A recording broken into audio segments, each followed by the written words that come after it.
Welcome to Austin. Who's sticking around for South by afterwards? You are? Okay, you're in for a treat.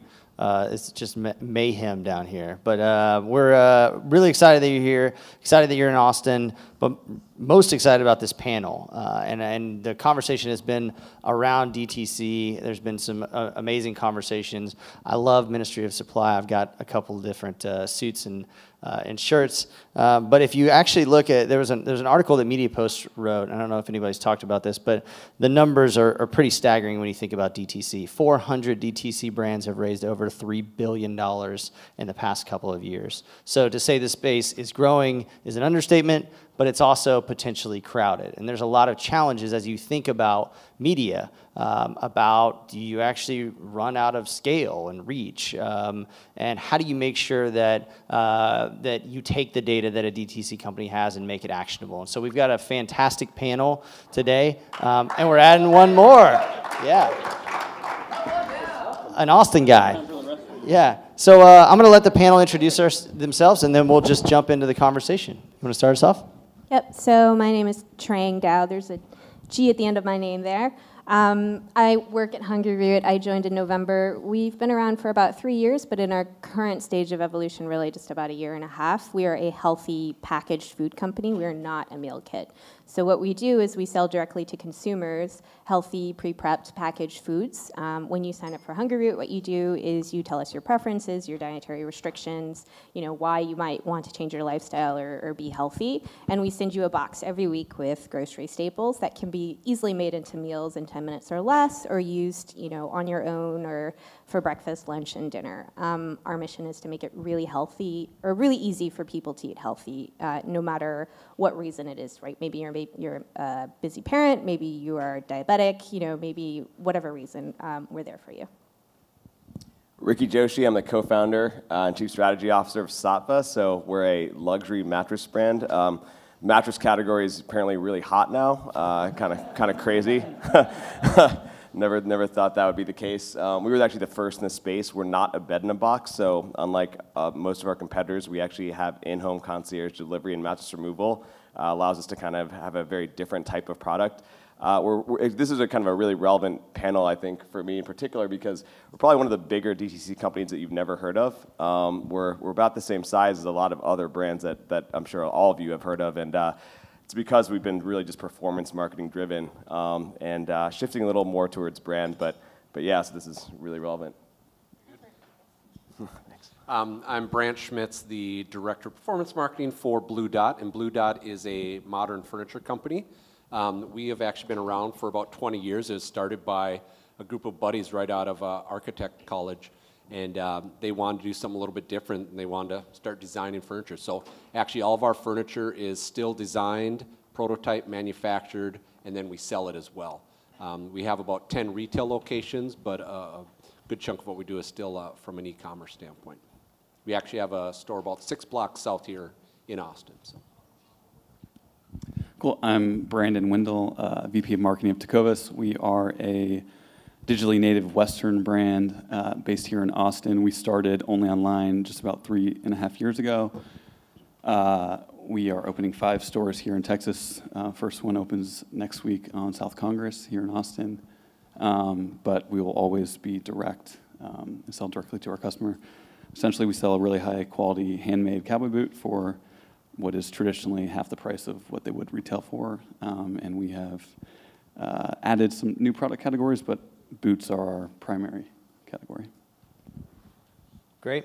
So let's start with Branden. So, you've been there since the very beginning. What, 3.5 years? Is that right? Yep. So one of the things that is fantastic about a DTC brand is the data that you get. And I think other brands become jealous of the connection that you have to your customer. But when you're starting, you don't have that data. So how did you get started? Where do you start? What worked the best when you got started? Yeah, that's a good question. I think there is no shortage of data for a digitally native brand. I think one thing that we realized early on is that it can get incredibly complex very quickly. And there's this philosophical principle that we've kind of applied internally called Occam's razor, which is to say that there are the fewer assumptions you have to make, the more likely you are to be right. And so we've internally applied that to, so we have all these data sources. We've made sure that our Google Analytics and all of our channel data is all set up, and we're tracking everything. But I think all of that needs a gut check. And one thing that has been really great for us is since the beginning, we've had a post-purchase survey. So as soon as a customer checks out on our website, we ask them where did they first hear about us and when they first heard about us. And that has served as a good gut check against all of our really sophisticated data tracking and monitoring and measuring and attributing. Does it say the same thing? To say the same thing, yeah. No, does it? Do those two line up? Yep, they do. And that has given us the confidence in a world where we're, have 1,000 sources and a bunch of different data points. The simplest answer has given us the confidence because it matches, right? Or at the very least, we've made sure that it matches. So I would recommend if people aren't doing that, to do it because it's been like I said, a good gut check for our more sophisticated data sources. Now, Ricky, you're just off the plane. We didn't even get a chance to meet until then, so I'm not going to throw a bunch of hardball questions at you, but I didn't realize that you were one of the first. So you essentially create a new category. How did you go about using data to create a DTC brand in the mattress space? It's interesting. We were so Google AdWords focused, and I think actually, to be honest, we were pretty simple. In the beginning, we just plugged into Google Analytics. We spent a lot on paid search pretty quickly, and I think over time we just basically added more complexity in terms of our overall marketing stack. But in the beginning, I think it was actually pretty straightforward. It was a lot. I mean, there was probably 2 or 3 years, and I was actually running paid search, and we were just like myopically focused on that. And then over time, we just added diversification. We're still trying to, make sure that all works, and actually have just implemented now what's formerly called DoubleClick, which is now Google 360. But I think natively we were very Google-centric. We still are pretty Google-centric. One thing that, Google tends to like its own stuff. So what a surprise, Google performs really well. So I think that that's another issue too, right? Is basically kind of reconciling what we're seeing from our Google sources with the other kind of self-reported sources. So Facebook will say it's doing certain numbers. Some of our third parties that can kind of be a little black boxy.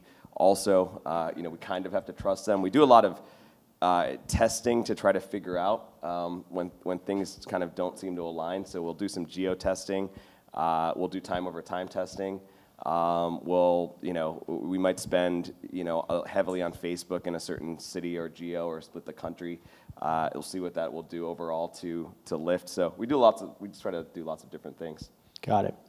Brant, so you have a very, we talked about it, beautiful furniture, high price point.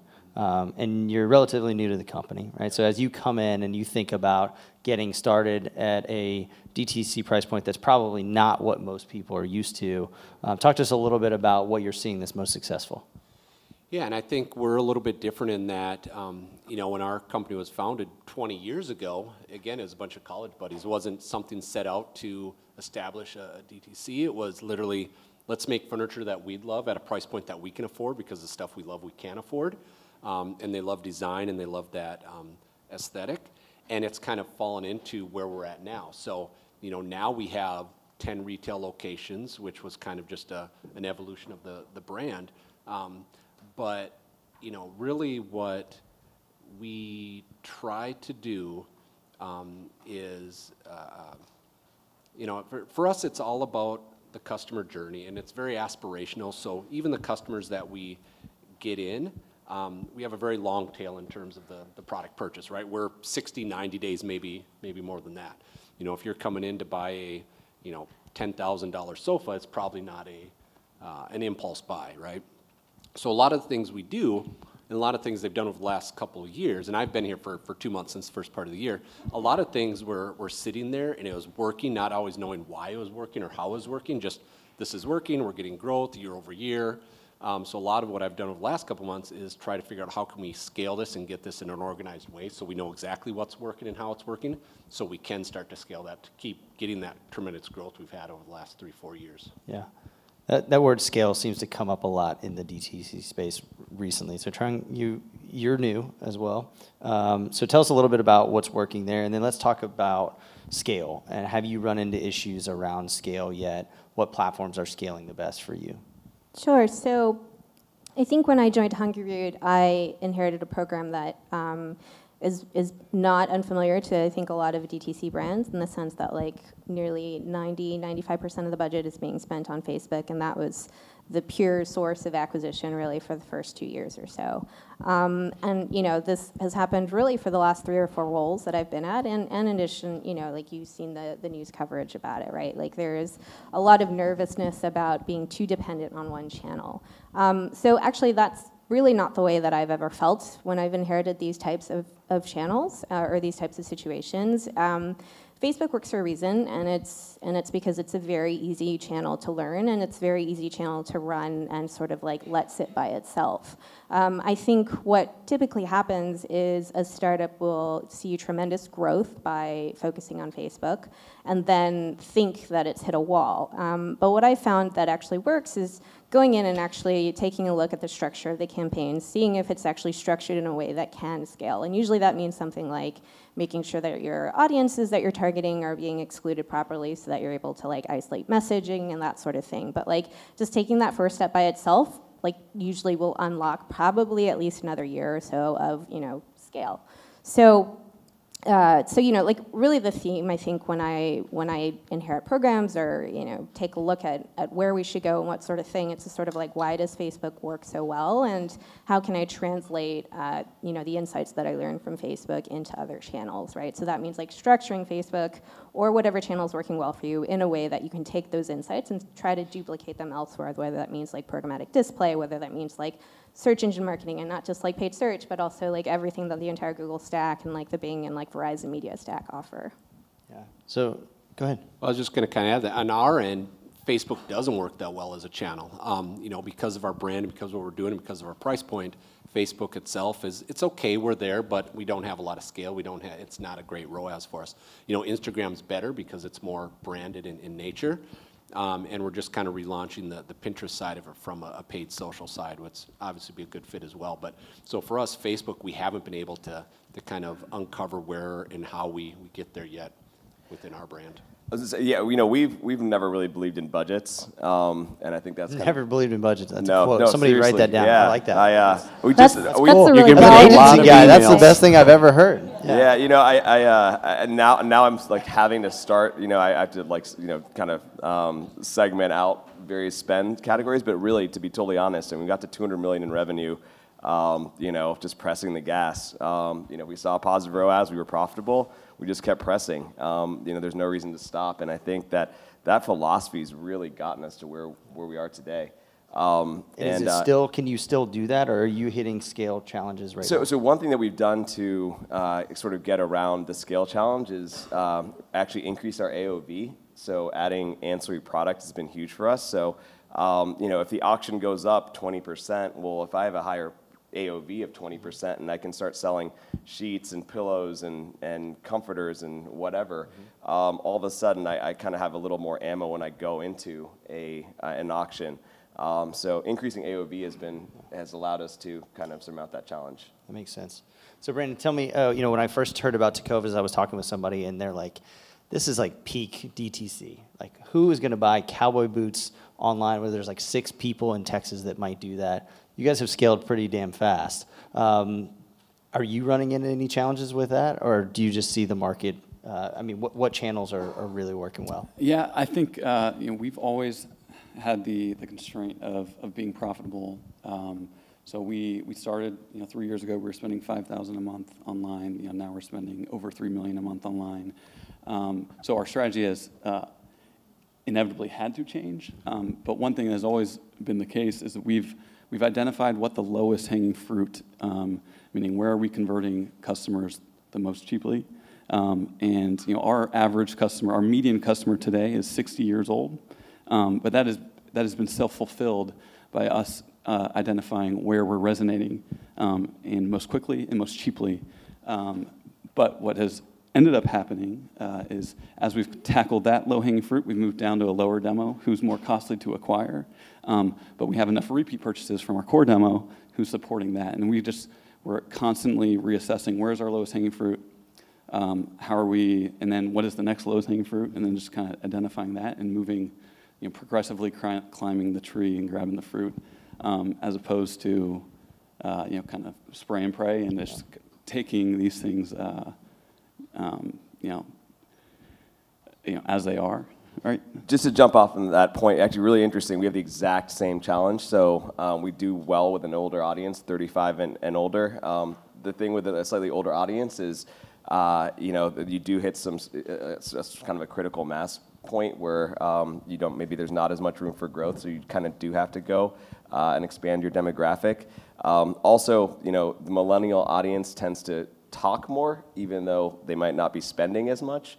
So they're valuable, they're influential, they're just not as innately profitable as someone who's 55 years old. And cheaper to reach and cheaper to acquire over time. Yeah.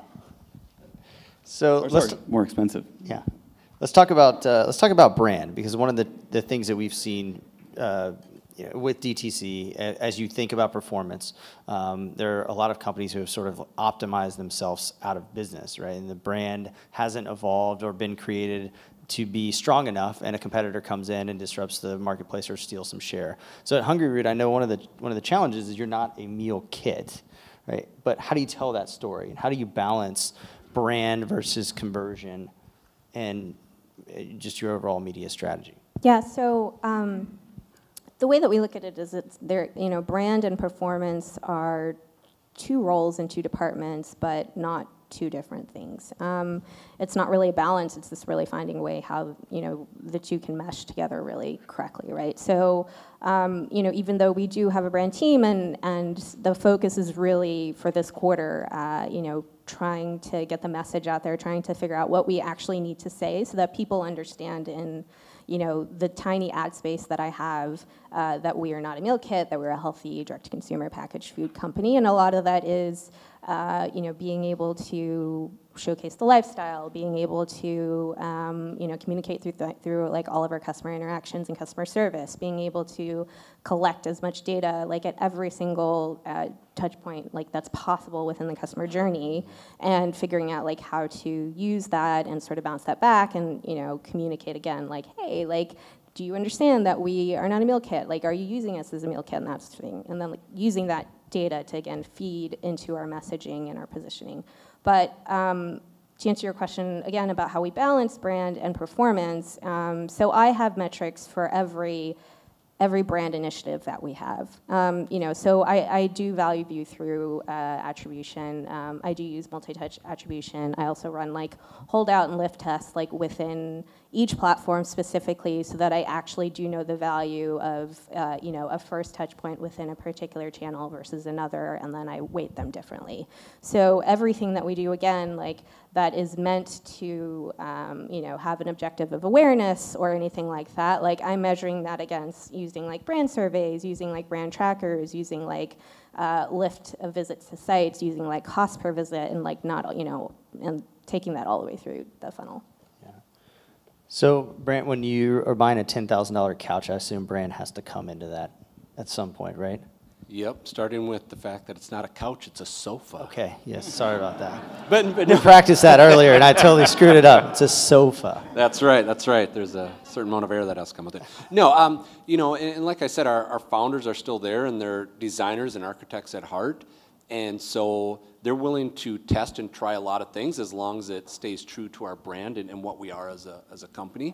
And we have kind of our 10 staples as a company that we try to adhere to, and brand's right at the top of that.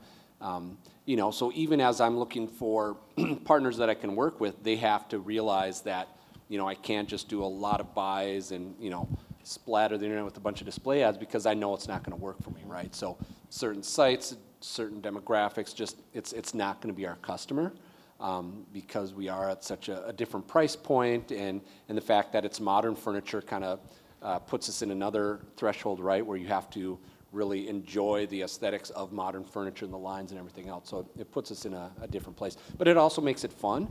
I've done the other side where it's lower price point and it's kind of fun to be on this brand side of it, where it's more Yeah, I'd like to jump in just quickly. I think there's a lot of tension, obviously, between performance and brand. Performance is very quantifiable. Brand is really hard to quantify. But so long as you can align and set a brand standards that are kind of the guardrails to operate within, and all of your Facebook ads kind of fit within that, you can build a brand while performing. And I think what we've done is make sure that every single ad that we're running is within brand guidelines and fits that, and then just relentlessly focus on performance. Well, and I think you kind of started talking about all the funding dollars that have gone into the space over the last couple of years, and we're not in that space, so we're not held to the same requirements, right? So we're a bootstrapped company that's now been profitable for many years, but we don't have we need to get to an X return, or we need to get to a certain level. So we can still be comfortable to say that our brand is of the utmost importance, sometimes over revenue. Got it. So one of the things that when we're on a panel, one of the things that panels can be, we talked about this earlier, they can be great or they can be terrible. I think the best panels are the ones that leave you with something that you can actually implement going forward. So let's go down the line. Most successful thing that you've done in the performance space.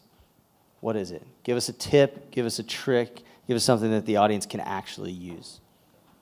Which way you want to start? Whoever. So this is going to look like a shameless plug for an audience member, but we have been a performance marketing focused company from the get-go. We have reached limits and scales in all of our channels. One channel that we were always excited about but never could really afford, or really we didn't believe that we would have the same sort of information and ability to control the outcomes as we did on all of our digital channels. And digital was our core competency. I'm getting to TV, which is I would strongly recommend that everyone here who's interested in new channels and TV in particular talk to Tatari. I know they're a sponsor here, but this is, I had no idea that they were a sponsor. They have taken something that was a complete black box, and meaning TV, and where there's a ton of markups, where there's brokers selling TV spots to other brokers, and then you have no idea what you're actually paying for. And then they've completely made pricing transparent, and they've also they've provided the information that you need to make decisions on an ongoing basis, which is really what any performance marketing channel you need to be successful. We are spending now quite a bit of money on TV, and we started with only spending 25 grand, tested our way into spending a lot more. We're spending a lot more. But the point is that you can, with them, and it's just, we search the market for the right partner here. With them, there's really low barrier to entry. You can spend 25 grand and learn a lot, and then progressively spend more as you feel good about the performance. And all those levers are there. I would strongly recommend, if anyone's interested in TV, you can crawl before you ball, so to speak, with Tatari. Ricky? Yeah, we've just done a lot of sort of interesting things with Google paid search. I think one thing that's been working for us lately has been using machine learning for the long tail, but then doing a lot of manual bidding still when it comes to sort of our core competency keywords that are just driving a majority of our traffic. We found machine learning just wasn't weighting things the right way, wasn't taking seasonality into account. And I know Google's going to just get better and better with sort of machine learning, but right now we sort of felt that machine learning is working great for long tail keyword number 50, but for number 1 or number 2, we just want to really kind of stronghold and kind of hold on to that. We've done a lot of really, really interesting things with targeting. Everything from zip code targeting, time of day. Those things have made a tremendous impact in the efficiency and success of our programs. We're always tinkering around with trying to do those sorts of things, testing various demos. I think between targeting and then just kind of figuring out machine learning, I think that's been successful for us. Trang, what about you? I guess when I think about DTC and growth digitally, I would say that like the best approach is to recognize that like you should own your customer data, which sounds obvious, right? And like we all know the best practices about making sure that you're collecting it yourself and that it's your own first-party data. But like when we talk specifically about the major advertising platforms such as Google, Amazon, Facebook, Verizon Media, you know, the news tends to talk about them as though they are walled gardens, which they are, right? They have an incredible rich source of data that all of their users are sharing very openly, and they translate that into advertising for you. But I think the way that I tend to look at it is, you know, it's a walled garden, but like, what kind of wall is it? Is it a fence that I can climb, or is it, you know, an electric barbed wire thing that's going to kill me? And if that happens, well, I guess I'll just walk it off, right? You know, but again, all that really means is just being able to understand, like taking the time to understand what these platforms offer, how they've actually built their advertising platforms, and how you can actually use that to your advantage, meaning like whether or not that means like requesting that you know, you get certain audience insights on a regular basis and that it's sent to you, or whether or not that means like, again, structuring your campaigns in a way so that like you can actually manipulate them to give you insights that you can then use and translate into like offline, into TV, into your creative, and so forth. Brant? Yeah, so you know, I think one of the biggest things that we've discovered over the last 3-4 years is kind of going more old school and putting a lot of time and effort into the print side of the world and catalogs. So we send out a lot of catalogs, 8 drops a year, millions of catalog drops. And the reason it works well is, well, 2 things. One, it's a beautiful catalog, and it's, you know, not just another piece of junk mail on your coffee table. But 2, obviously, we take an omni-channel approach to it. So it's not just, hey, let's throw a catalog out there and see if it works. All the other campaigns around that time are geared towards that catalog in terms of the products featured, and you know, so we want that catalog to hit home. We're going to hit you with an email. We're going to hit you with display. We're going to be doing all these different things. And it's worked really well and scaled very quickly for us. Where we're actually looking at other additional print things to do. And we've been primarily a digital e-commerce company, right? And bread and butter, and everything's very trackable, and there's the attribution. It's just cut and dry. So being able to add this kind of, you know, old school mentality into it has really helped us tremendously. We don't do really any video or TV, but I think that's another thing that we could do and do well, and that's kind of the next thing I'm looking towards. Well, just one more thing, just emailing former customers. We were sort of kind of afraid to do it. Like a lapsed customer? Former customers, so customers, Yeah. but with an offer. We weren't doing it, you know, the mattress life cycle is 8 years. I was shocked by how many people who bought as recently as a year ago, if you give them $75 or $100 off, will go and make a repeat purchase. Really interesting. So let's talk, Ricky, do you have stores? Not yet, but we're you're actually opening? launching. Okay, so everybody on the panel is at some point in the next year opening up a store probably. What's the role of store?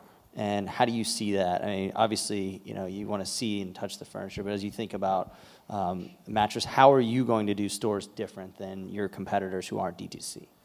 You know, we have a lot of data, so you know, we know where our customers are. We have a lot of information, and we know you know, what zip codes work.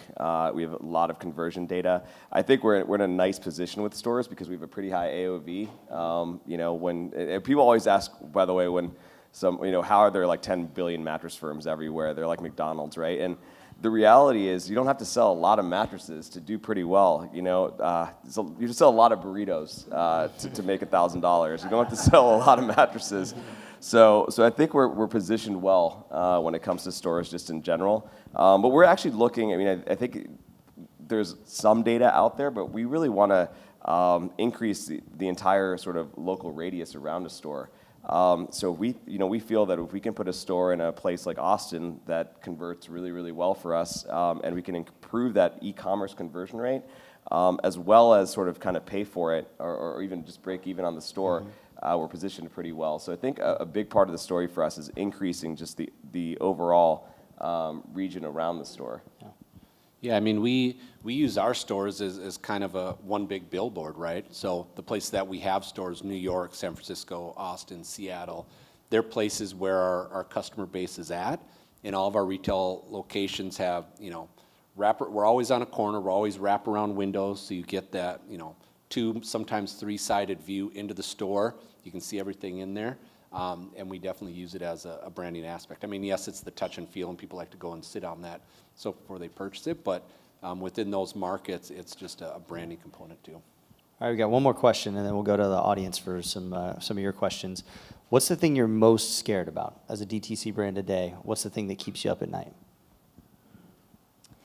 I guess to bring it full circle of what you opened with, it is that DTC is very, very crowded.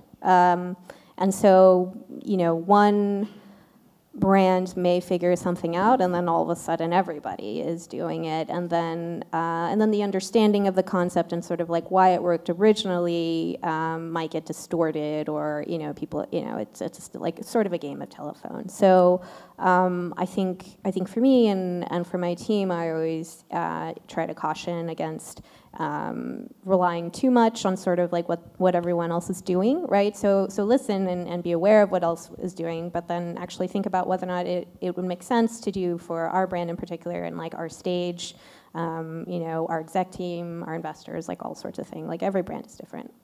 Ricky, what if I tell you, Ricky, I say Amazon's going into the luxury mattress category? Does that scare you, or is that? You know, does it help? In that like particular question, not as much. I think that the buyer on Amazon is just kind of a different type of buyer. So you know, people on Amazon tend to want product quickly. They maybe not necessarily focus as much on quality.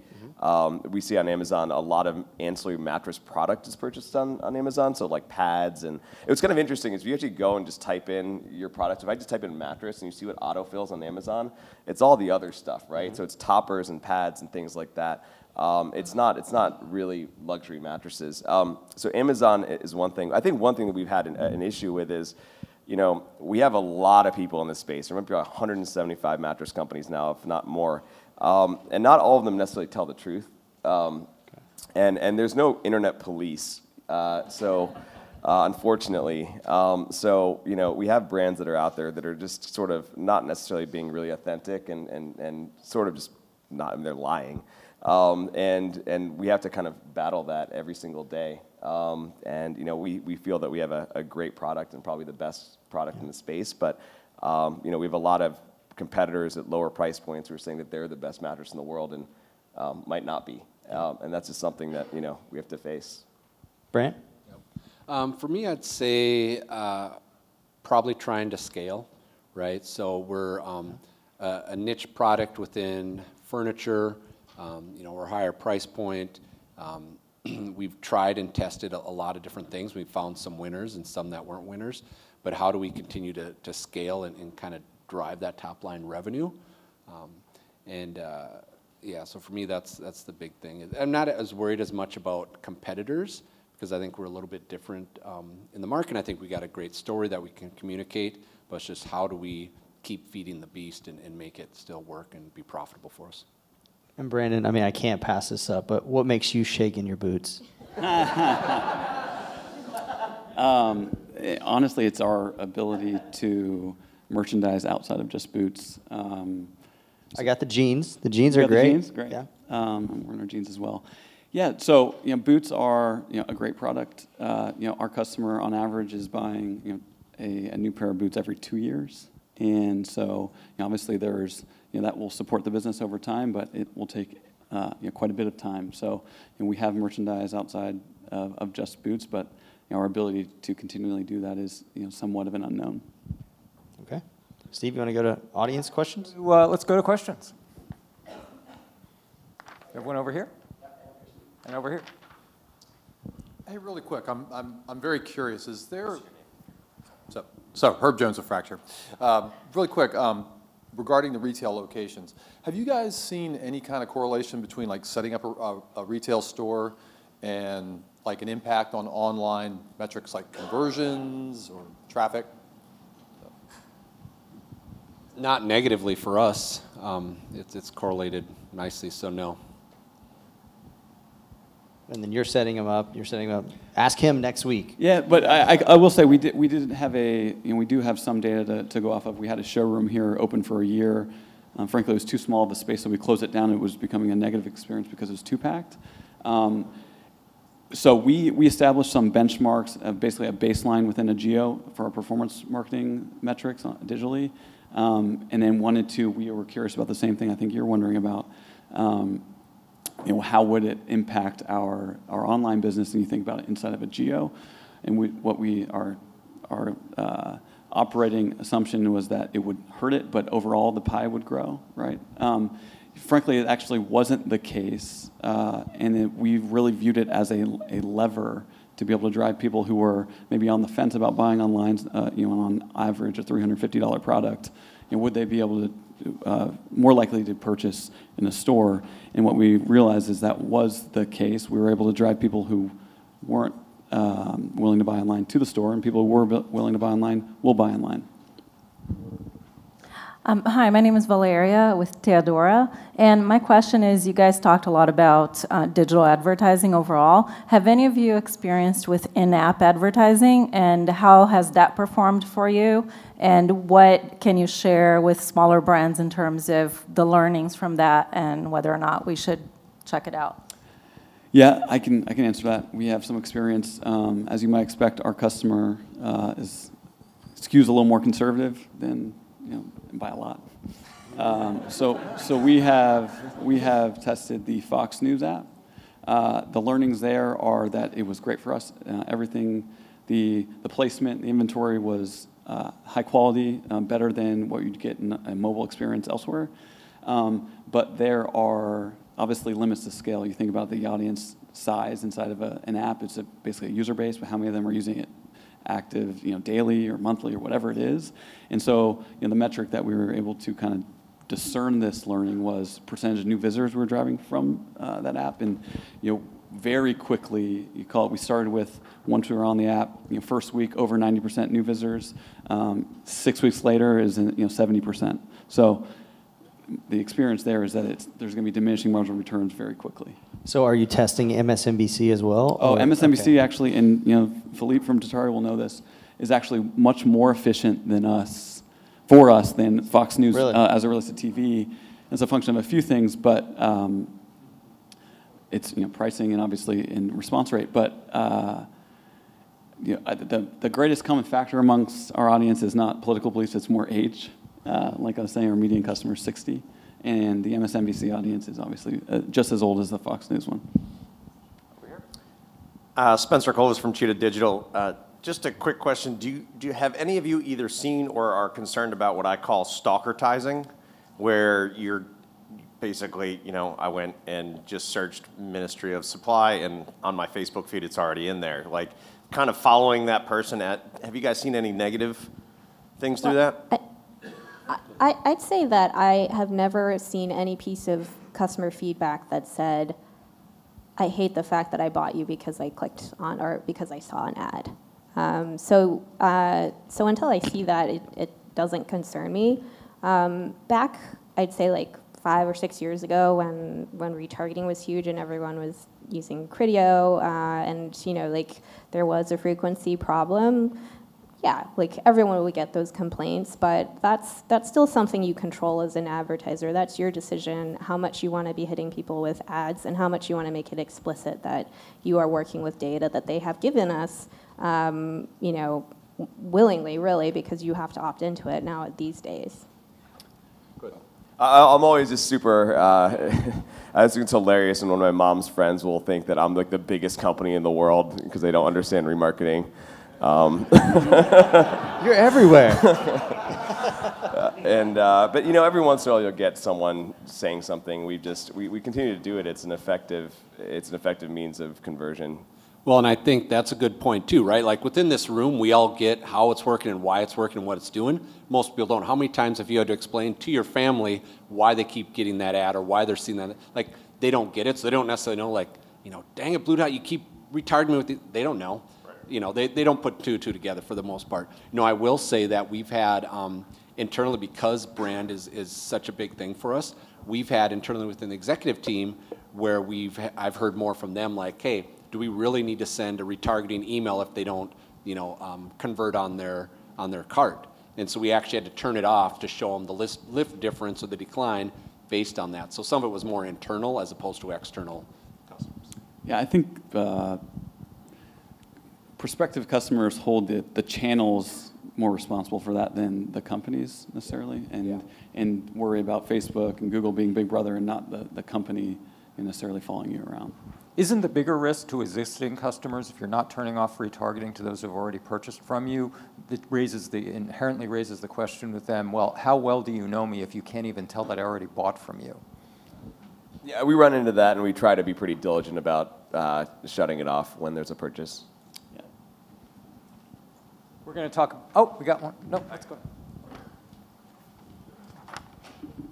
Hi, Dan Kidd from Data Wallet. We touched on a little bit on Trang, especially you with the first-party data and all the stuff you use there and the permissioning there. But in the broader perspective, there's a lot of changing regulations around the data sources with GDPR and then the California privacy law coming into effect. How is that affecting your planning going into next year, and how can you adapt to those changes? Yeah, so the good thing is that we only ship in the U.S., so we haven't been like incredibly affected yet by GDPR. But it is very much like for me, it's on a quarterly basis, sitting in with my exec team and making sure that everyone's aware of what we need to do for compliance, what we think the landscape is going to do, and all sorts of stuff, right? Like data and privacy, like even though I said like, hey, like as a consumer, you willingly told me that I could use like your information for advertising. I very much want to only use data that has been willingly given to me. So, as a philosophy, it's just always going to be like, hey, if regulations are changing, then like we just want to make sure that we're heeding those. Just avoid Europe. It's too much of a pain. Avoid Europe. No, there you go. There's advice. But even U.S. and Canada, right? So the email laws between the two are vastly different. So you just have to be aware of it. And we not so much at this, but at my last company, we actually pulled back on some of our marketing to Canada, just because it didn't outweigh the legalities and the process and everything to do it. So there are certain parts of our marketing that we just didn't even bother with Canada doing on some of it, just because it didn't scale anyway, and why give ourselves the additional headache? Although we're all going to have to pay attention to what's happening with the California privacy law and how that starts migrating elsewhere and how others. We're going to stop marketing to California too. Then Start selling.